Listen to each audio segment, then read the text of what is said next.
Selama saya membagikan presentasi leadership ya kepada teman-teman semua melalui channel YouTube ini, setiap kali saya mau melangkah, selalu ada satu dialog dalam diri saya yang mencoba untuk menghentikan saya.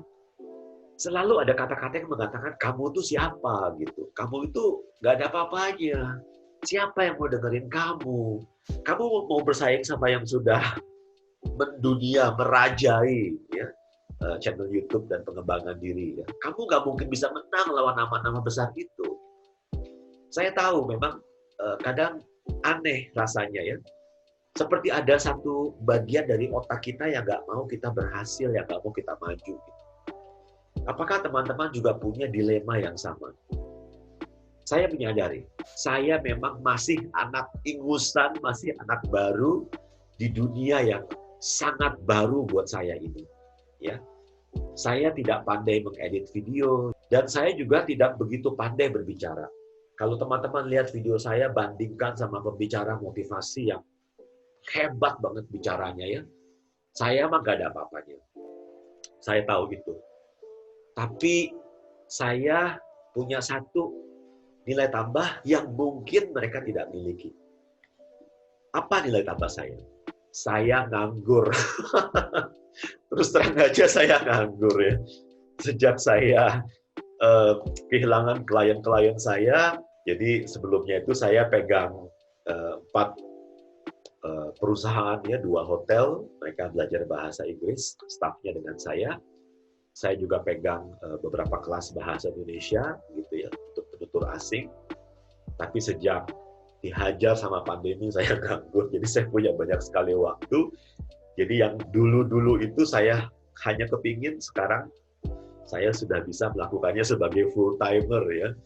Jadi kalau orang tanya pekerjaan lo apa Bud? Saya tanpa malu-malu akan mengatakan saya YouTuber muda ya.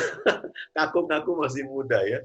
Karena saya melihat ini sebagai sebuah profesi, sebagai sebuah pekerjaan utama saya. Beda loh teman-teman. Kalau Anda berbicara hanya sebagai hobi, menulis hanya sebagai hobi, dengan melihat berbicara dan menulis sebagai sebuah profesi, sebagai sebuah pekerjaan. Kalau cuma sekedar hobi kan berarti nggak dilakukan pun nggak apa-apa kan. Oh, namanya hobi ya, kalau sempat aja ya. Tapi kalau menjadi sebuah pekerjaan utama seperti saya sekarang, setiap hari saya harus menghasilkan video-video seperti ini gitu. Kalau bisa saya harus punya stok ya, punya cadangan gitu, sehingga ketika saya mampet di sini saya at least masih ada beberapa materi yang saya bisa share, bisa saya upload ke YouTube ya. Jadi saya memaksa diri saya untuk berbicara secara rutin sehingga semoga harapan saya suatu saat nanti cara bicara saya menjadi lebih baik. Itu harapan saya. Mudah-mudahan sih bisa seperti itu ya. Oke. Apa juga yang membuat saya nekat dan terus membuat video-video seperti ini walaupun so far masih belum banyak yang mau menyaksikannya. Karena saya tidak melihat diri saya berkompetisi dengan mereka yang mendominasi industri motivasi di Indonesia. Ya, saya tidak melihat diri saya sebagai kompetitor. Ya. Ada satu pemikiran, satu ide yang cukup menenangkan diri saya. Jadi waktu itu saya sedang mendengarkan podcastnya Rob Dial, dan dia juga punya pertanyaan yang sama. Gitu. Emangnya kamu siapa gitu? Kamu mau bersaing sama yang hebat-hebat, Tony Robbins dan lain sebagainya. Oke, dia bilang begini, kalau Tony Robbins itu ukurannya 100, ya, dan orang yang sama sekali nggak tahu apa-apa adalah 0, di manakah saya? Dia bilang gitu. Saya bisa katakan dengan yakin saya ada di angka antara 50 dan 60. Saya sudah ada di angka 50 atau 60, dalam bidang ini, dalam bidang pengembangan diri, motivasi, leadership, presentation, dan lain sebagainya. Karena saya sudah merasa 50 dan 60, saya berani melangkah. Kenapa? Logikanya, karena pangsa pasar saya adalah yang 50 ke bawah. Masuk akal kan? 50 ke bawah, 50, 60 ke atas, nggak mungkin cari saya dong. Carinya yang masternya kan gitu ya. Nah, waktu saya ikut trainer dengan Pak James Kui, dia bilang hal yang sama gitu. Jadi teman-teman, kata Pak James ya, kalau Anda mau jadi trainer hebat, Anda harus tahu diri. Anda harus lihat pangsa pasar Anda. Jadi, perusahaan itu, kata Pak James, itu dibagi 3. Yang paling atas itu yang punya duit. Yang punya duit pasti bisa bayar kami. Bayar Pak James, Hermawan Kertajaya, Pak Tung Desem, dan yang lain-lain. Lalu ada perusahaan yang di tengah-tengah. Nah, yang di tengah-tengah ini mungkin para pembicara di bawah kami. Tapi yang sudah berpengalaman gitu. Yang sudah lama berkecimpung di bidang itu. Tapi teman-teman yang baru lulus jadi alumni trainer-trainernya Pak James 3 hari, jangan khawatir, sebagai pemula Anda masih punya pangsa pasar, yakni kalangan yang paling bawah, ya, yang paling bawah, yang mungkin kesadaran tentang pembelajaran, ya, motivasi, ya, masih belum terlalu menjadi suatu kebiasaan. Ada nggak? Ada, pasti ada. Saya ingat satu cara berpikir yang sangat menarik waktu saya bergabung dengan bisnis jaringan penjualan langsung. Dan waktu itu ada ilustrasi yang sangat menarik tentang orang yang jualan BH. Orang jualan BH ini dikirim ke satu pulau. Ya. Sini salesman pertama nih, dikirim ke satu pulau. Di situ dia bilang, waduh, sampai di sana langsung pengen pulang. Dia bilang, kenapa lo pengen pulang? Di sini nggak ada yang pakai BH, Pak. Gimana mau jualannya nggak ada yang pakai BH gitu. Ya wes, kalau gitu pulang. Salesman kedua dikirim. Terus langsung, Pak, bisa nggak kirim 1 kontainer? Loh, kenapa? Di sini nggak ada yang pakai BH nih. Pangsa pasarnya luas sekali gitu. Nah, itu cara berpikir seperti ini yang ingin saya coba gitu ya. Walaupun sekarang sudah banyak sekali teman-teman yang sudah sangat capable, sangat profesional, sudah bermain di bidang pengembangan diri dan leadership. Sebagai anak baru, saya mau kulunun, saya baru belajar, saya nggak ada kerjaan, saya punya banyak waktu.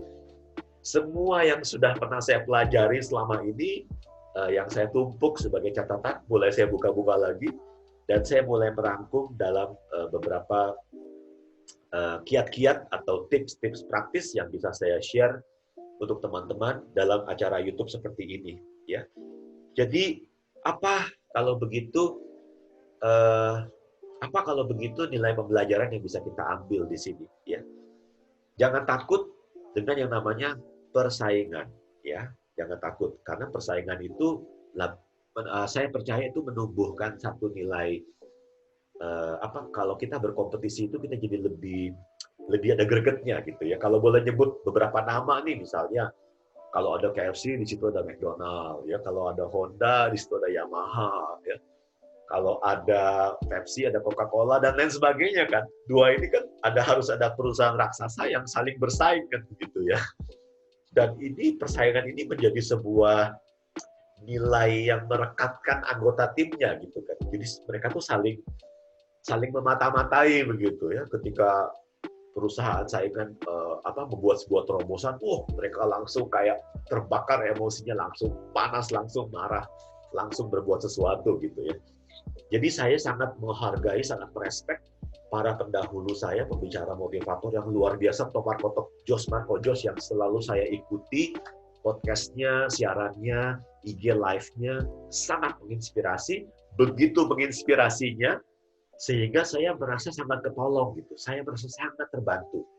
Saya terus terang adalah salah satu orang yang sempat patah semangat, sempat agak down. Kalau boleh dibilang mulai depresi karena ya ampun, selama ini saya tuh kerja gitu ya, saya tuh dapat duit gitu, saya itu kemana-mana gitu, saya tuh punya kehidupan di luar rumah ini ya. Tapi sejak COVID-19 ya, waduh, saya di rumah terus dan ya saya menghabiskan banyak waktu untuk nonton film, and I feel really bad about it. Saya merasa sangat buruk ya, saya merasa sangat galau karena nggak ada kerjaan. Akhirnya gara-gara mulai siaran seperti ini, mulai menulis, saya menemukan satu saya menemukan impian yang hilang dan kembali, ya. Karena saya yakin mimpi itu tidak pernah benar-benar hilang. Mimpi itu mungkin bersembunyi ketika kita sibuk dengan hal-hal lain.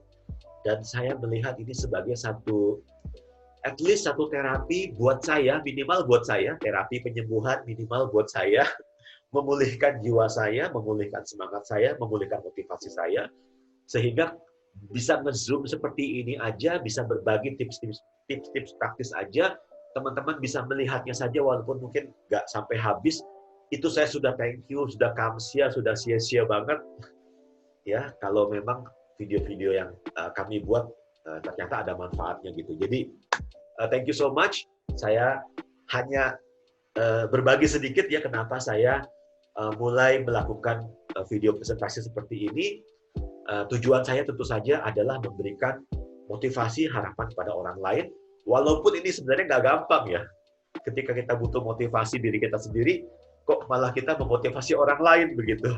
Tapi saya yakin, teman-teman pun yakin ketika kita memberi motivasi ke orang lain, kita pun termotivasi dengan sendirinya. Ya. Makasih banget sudah nonton. Sampai jumpa di episode yang berikutnya.